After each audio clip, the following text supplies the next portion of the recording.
we've seen the surveys. We asked a lot of good questions. Now I put it to the panelists. What was the biggest thing that you could take from the findings on this survey? And from your specific roles in your fields, if you could dive down a little bit as to what your takeaway is and how you can take that into your roles to see a great change in the Canadian landscape for energy efficiency. I'm going to do this randomly, so let's start with Katrina in the middle. Great. You have 5 minutes. So what struck me most about the survey was something that was mentioned, the big gap between the amount of people who talked about energy efficiency as a priority between the amount of people who are actually actively doing something about it. And what that indicates to me is that energy efficiency has not yet become a voting issue for the Canadian business public, Canadian business in terms of energy efficiency being something that is primarily driving investment decisions on the ground. I think a good example of why this might be so comes from the mining sector. Underground mining, ventilation accounts for up to 50% of the energy costs of an underground mine. That could be up to between 25 to 40% of the operational costs of a mining operation. So energy efficiency, you would think, would be a huge, obvious case. But when there's new technologies, say like a hybrid piece of equipment, or even a fully electric scoop tram, or to move the ores, there's a lot of other considerations these companies have to take into account. For example, each mine shaft is designed for a specific piece of equipment. If the new equipment does not meet these specifications, it can't be used. Reliability is hugely important. If you have a piece of equipment that's breaking down, even it might erase the energy costs rapidly, much more rapidly than you might think. Maintenance cost, if it's a new piece of equipment, do you have the people who can maintain it? Is it cheaper to maintain? And even maybe the need to train operators in this new piece of equipment. So even when there's a very obvious case for an energy efficiency technology, businesses often have to balance these other factors, and that can be a huge barrier. So what I think a better role that the Canadian Chamber of Commerce could play, I just want to say that Chamber of Commerce, we're one of the unique industry association in that we cover almost every sector of the economy. We have representatives, local chambers of commerce in practically every community in the country. So it's a very broad range of interests. And we do actually see that when people are coming to us and they're talking about the things that are impacting their competitiveness, it's hasn't yet been energy efficiency. It's skills, it's infrastructure, it's regulation. Energy efficiency just doesn't come up as an urgent question for a lot of these businesses. So I think that's a role that the Chamber could be playing, is pointing out the link between energy efficiency and the competitiveness of the Canadian economy. Some of the factors that are often cited as reasons for why Canada has such a high energy rate, energy use rate, are cold climate, are the fact that we are spread out, big transport costs. That's actually, if you flip it around, a danger for the competitiveness of the economy if energy prices are going to be rising in the future. So there's been a number of recent studies. The U.S. Chamber of Commerce did an international study of energy security that was very interesting. Canada came out first in terms of our energy supply. We came out close to the top in terms of the affordability of our energy, but we were actually ranked 8th overall, and a large reason of that was because of our high use of energy. Other rankings, energy sustainability, you see that our consumption is also dragging us down on those global ratings. So that's one thing I think the Chamber should be doing, perhaps, is just making that link more evident to a lot of people, that this is over the long term. If we do expect our energy costs to go up, this can start being a drag on the competitiveness of Canada. Thank you, Katrina. Well done. 3 minutes and 45 seconds. I'm Very efficient. Darren, let's hear from you on your perspective from Enbridge. Sure. I guess a couple themes in the research really came out. The first one was awareness. We heard a lot about the fact that business owners, energy is a low interest category. Certainly in the time I've spent in energy, it's low interest. It's not top of mind, and we see that in awareness about programs. But the one thing that I think disturbed me the most, and I think we need to do a better job of, is when we see our customers who've gone ahead and invested in energy efficiency, And I think, you know, one of the questions was, you know, what were the savings generated by that project? You know, and it's you know, it's disappointing to me, you know, as someone who works for a utility. We have that information to share with customers. I mean, we do projects with our business customers. We like to think that we influence those types of decisions. But what we need to do a better job of is just that awareness and education. Use the information we have to let them know, okay, you know, that's great, you did that project with us, you know, but here's the savings that project generated. Here's the value that you created for your company. And so I think if we as a utility in delivering our energy efficiency programs did a better job of just, you know, demonstrate the value. So for businesses that have multiple sites, you know, the next time we engage them to do a project like that, you know, we've already broken through that barrier of education and knowledge, and we're working at it. I mean, we're, you know, on the program side of things, we're trying to move more away from what I'd call just basic technology programs and equipment-based programs. We're trying to do programs. One is called Run It Right, where we use, you know, information.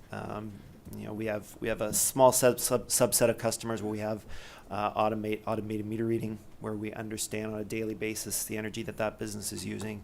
So we're trying to use programs like that to introduce operational savings versus just traditional sort of upfront invest in a new piece of equipment. And so, you know, those, you know, I think the research really reinforces our need to move in that direction. The second theme was the old cost, you know, the cost one, the upfront cost, and I think one of the questions at the end sort of connected it to one of the questions that Alex didn't have in his condensed slide deck, and that was the payback period. We work with customers, business customers, all the time, and when we tell others that oversee our programs that you know, business owners need to see a payback, you know, in the 2, 3, 4 year payback period, they look at us and they say, "Oh, that, you know, in energy efficiency parlance, right? You know, they'll say, well, that's a free rider." But we see it every day. We work closely with business owners, and if that payback, certainly for small and medium-sized business, if it's not in that 2-3 year range, they're not going to undertake that project. And so that the research, you know, we will definitely use to reinforce the need to continue to offer incentives on a wide range of technologies. So Thank you very much, Darren. Carol, you have arguably a very important office, the Office of Energy Efficiency, and a real champion for our sector and industry. Is there anything from the survey that floored you, that you can take away, that changes any direction you might be going in, or does it reinforce what you already know? Thanks for that. Gee, having to estimate whether I'm floored or reinforces, that's awfully hard. Just want to say it's a really smart room, because some of the things that I took away from this survey did come up in the questions earlier to the two representatives from Gondalf. So I think the survey was mainly reinforcing what I already know, but with the findings I'll share with you, one actually, maybe flooring is coming a little strong, but my heart did sink. So the first one, the 2-year payback, like that's like a 45-50% return on investment. I've heard that before, and I'm always seeking out the answer to the question that one of the folks around the room asked: is that the same hurdle rate that's applied to other investments, or is there a differentiated hurdle rate for energy efficiency investments? And I've heard both, so I'm always seeking to have more empirical answer to that question than anecdotal. Talking to a major blue chip industrial organization said they had very different hurdle rates for energy efficiency, and other organizations have said, no, we use the same. But 2-year payback is pretty short. And I wonder if the organizations who are applying that are truly looking long-term at systemic, long-term, organization-wide energy management when you apply a process such as a benchmarking process or an ISO energy management standard type of process, and you get annual investments and annual savings that can fund even more investments, and the savings just keep piling up. I wonder if they're truly looking at that kind of approach when they're looking at a simple 2-year payback, and probably not. So what we are trying to do about this particular finding from the Government of Canada's perspective is we have a set of training courses, and this isn't really gee whiz rocket science kind of stuff. This is really basic information, but over 30,000 participants have taken these courses over the years. We offer them directly to clients. We customize them for any organization who wants them customized, and we also deliver them through utilities in 4 or 5 provinces. And so there's 6 different titles, but the one that's particularly interesting to this question is the financing one. And we literally help people make the business case to the CFO. Because what we found, it wasn't the corporate social responsibility manager who was trying to sell the energy efficiency project to the executive floor. It was the manager in charge of operations and property. And that wasn't resonating as much as getting the CFO to do it. So we're trying to put information in the hands of organization that speaks to selling to the CFO. Another of the training programs also says how important it is to have a champion in the organization and how to sell the CEO. So something we heard from David earlier. Moving on, if I've got a few seconds left, to the other finding that made my heart sink, and it was the good old 1 out of 3 are aware of government and utility programs, and the other 2 out of 3 aren't. Well, I was told with great glee by our communications people the other month that the Office of Energy Efficiency leads NRCan in Twitter followers and retweets. And they thought this was fantastic news. But when I pursued the numbers involved, well, got to tell you, we're not Justin Bieber, right? The numbers are just, they're really not all that robust. So in trying to raise the awareness of people out there, the 2 out of 3 who aren't aware of the programs that we run nationally across this country, it's not going to be a Twitter account that is going to raise the awareness. What we currently do is we try and work through partnerships because we don't have any advertising or promotional budgets. So we work with 50 industry organizations. 1,000 entities are out there promoting Energy Star for their interests and ours. We just signed an agreement with an organization who deals with supply chain. So we're trying to get at 8,000 organizations through their procurement managers to get them to make Energy Star purchasing decisions. If any of you have any ideas for us in the audience about how to get at that other 2 out of 3, I will be all ears. Great, thank you, Carol. And speaking about program uptake, Andrew, you got to be happy about some of these findings that Ontario, I think, was the highest knowledgeable group about programs, and with the OPA, I think that's one of the directives. So I'd like to hear from you. Thanks, Jay. I think, I'm going to go on the positive side of the what floored me in here, and really head towards observations that I had. I'll bring in a couple of things in my 4 minutes and 59 seconds or whatever I'll be given. I think cost, as Jim pointed out earlier, I think cost might be a bit of it's an indicator of where things are. If we see that number going down, we know we've succeeded, so it's a measurement of success. But I think the real 3 C's in all of this is commitment, confidence, and communication, and not really cost. So I'll get to those in a second. I want to just segue a bit into some of the really cool observations that I saw in here. One is a strong commitment in Ontario from people in Ontario to have higher and more stringent energy codes. And I think that was pretty impressive. One of my side jobs is Vice Chair of the Standing Committee on Energy Efficiency in Buildings for NRC, and it's certainly something that we need to hear. So I think that was quite impressive. I think that's going to be helpful for all of us. And it does speak a bit to the level playing field. Everyone's okay as long as everyone has a level playing field. So I think that's one thing that we can focus on, is how do we keep that playing field level and not skew the cards for people.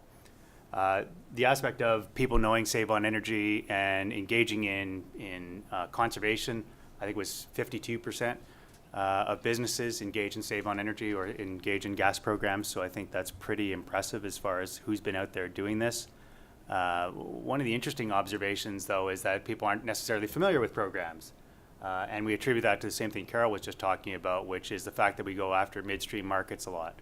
So people that are selling to other consumers or to the consumers directly. So they may not know they've actually participated in the program, or they know they did, but they didn't have to engage themselves. Someone else was doing it for them. So it was an interesting observation and kind of vet through where we were going. The other third really interesting thing that came out of the survey was a high degree of interest in benchmarking and labeling. And I think that's something that certainly I've been promoting for a long time personally. Nice to see that it's coming out in the survey. I won't jump into race to reduce and how good race to reduce is. I'll let Roger do that. But there's a lot of good things on labeling and benchmarking that work really well and following through afterwards with that information piece. So let me talk about the three big things that I saw out of this. Cost, let's just use that as an indicator. Commitment. We had, what was the number? 38% of businesses have targets. How many of them are committed to those targets? So if we had people that were strictly committed to those 38% in targets, we'd see a much different energy efficiency world out there. So I think that one was really big. Confidence. I don't buy that cost is a big problem. I buy that reliability and savings is a big problem, and confidence level that the savings are going to materialize.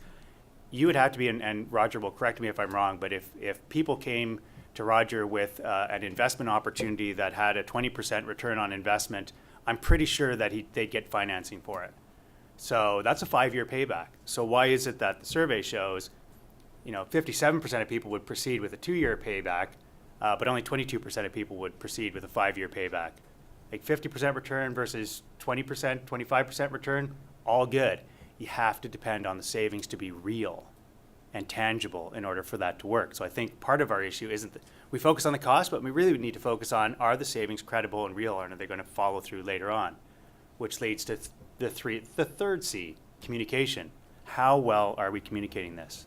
How well do we get the information out there into people's hands to say that this is working? Race to Reduce is a great example of how you can get tenants involved with landlords and see significant savings. Not going to steal someone else's thunder here, but I think that was a really good initiative that we engaged on with Civic Action to say, how can we make messaging a big part of driving real savings and tangible, measurable savings?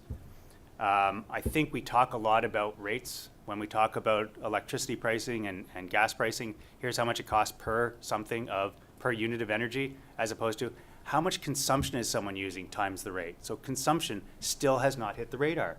Where's the consumption factor? So I think if we start, as we go through benchmarking and labeling, we'll start talking about consumption more. And that's the real big thing. If everyone reduced consumption by 30% and rates went up by 10%, would there be a problem? Probably a little bit, but certainly not as magnificent as no one doing anything with consumption and rates going up. So I challenged that one out there, and I saw it through the whole survey, underlying through all of the messaging in the survey. That was there. And we've already heard about information availability. The more you get information into people's hands, the more they can make a credible decision that's reliable. So I think all of those things kind of all tie together.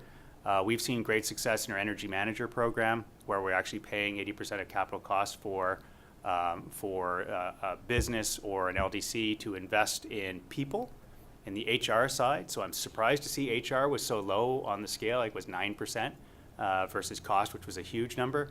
As we see more, as our LDCs are out there talking to customers and investing in people, they're seeing a great turnover in energy savings. That confidence level to talk to the CFO, to talk to the CSR folks is increasing, and we're seeing a huge take-up in energy efficiency when there's someone there who's championing the process.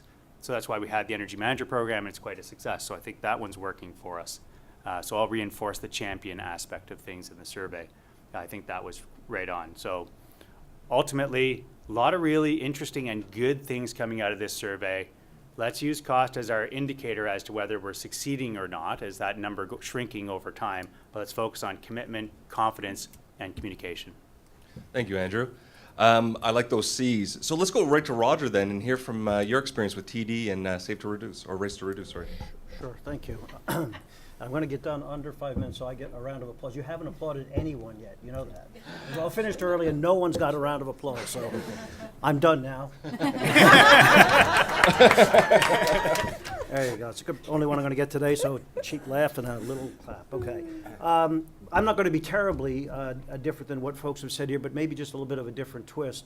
I do think the thing that surprised me but caused me to ask a question more than anything was the issue around cost being the driver. So would TD take a 5-year payback? We have on energy and that sort of thing. We do measure our projects just as we would any other project. So the capital we want for energy efficiency projects does compete with capital for other projects, new branches and the like, and that sort of stuff. But we have done quite a bit as a result. What does surprise me in this cost issue, though, is how much opportunity may be being missed. I think about the first 3 years we were involved with really trying to drive down our energy. We did a lot of low cost, no cost, simple to do things in the towers we're in, and drove a 20% reduction in our energy consumption just by that in the first 3 years. So I don't think people should be afraid of jumping in and just trying some of these low cost. Somebody earlier talked about employee engagement. It's one of the best things you can get going, is get your employees involved in turning off lights, turning their computer off, putting programs and campaigns in effect to try to drive energy savings. I think the other thing related to costs that I just wonder, as I looked at the survey, it appeared that it was, people were thinking about this as I spend this and this is what my energy reduction is, and that's how I measure my return. And I think it's much broader than that. One of the things you've got to look at is yes, your energy costs are going to go down, but many times you're going to have M&R improvements. You're just not going to have to do as many hot and cold calls. You're going to have fewer light burnouts and this sort of thing because they burn longer. You're going to have a lower replacement cost as you go out in the future. You've also got employee satisfaction, customer satisfaction that may not be as measurable, but they are things we need to factor into it. And then for companies like us or landlords we deal with, brand is a big part of it. And while, again, we don't put dollars in for brand, I don't think you can keep that out of the thinking, or, as a side note to the business case, that those are all going to be positively impacted as a result of it. One of the things that came out of the race to reduce that I'll tie in here that I think is important for people to hear is that the number one driver of driving energy reductions in the race to reduce, or the participants that are in there, was landlord and tenant having a common goal. So that it wasn't the one who spent the most money. It wasn't the one who had the most number of people. It was landlord and tenant getting together, having a conversation, and having a common goal that we were going to accomplish X, Y, or Z. That's what drove more energy reductions than anything. That was the number one driver of energy reduction in that program. And I think that tells a lot about what we're talking about here. Yes, cost is a factor, but I think Andrew said it right. Communications and confidence are two things that you have to have if you're going to move forward successfully in this. Thank you very much. Well done, sir.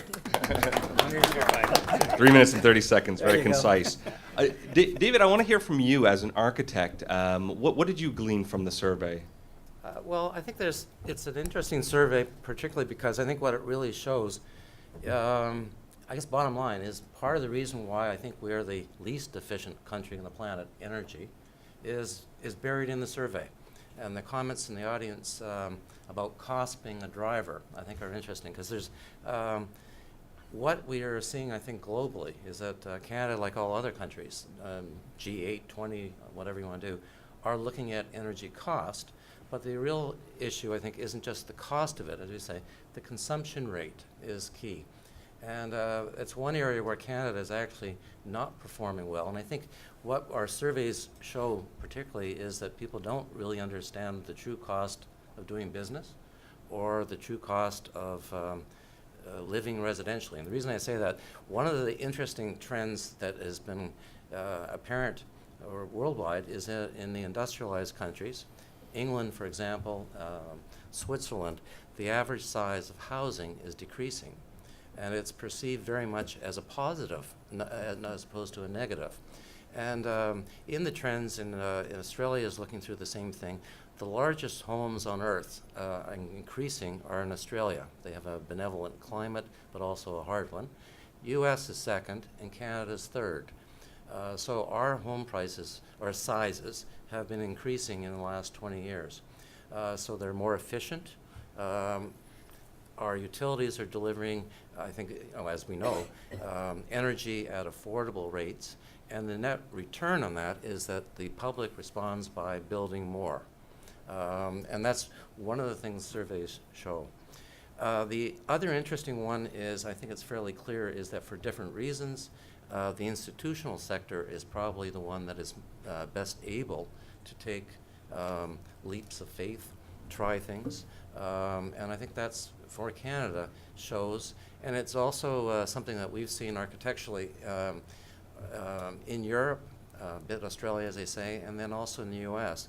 The Rocky Mountain Institute has been doing quite a bit in the U.S., like that's why Seattle was mentioned, but several of the West Coast states and actually even New York City are finding that the cost of actually doing business in a place like New York might be actually cheaper than doing it in what are perceived to be cheaper places. Because to the society as a whole, the cost of doing business is the total cost to everybody being able to get through their workday.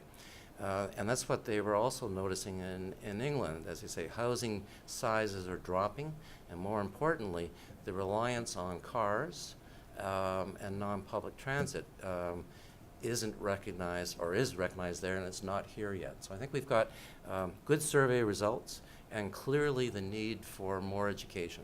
I think that's our bottom, it shows in the survey. The idea that 1/3 think they're on their way, and yet I think we've seen in the results that what they are doing is picking up on low-hanging fruit, changing light bulbs.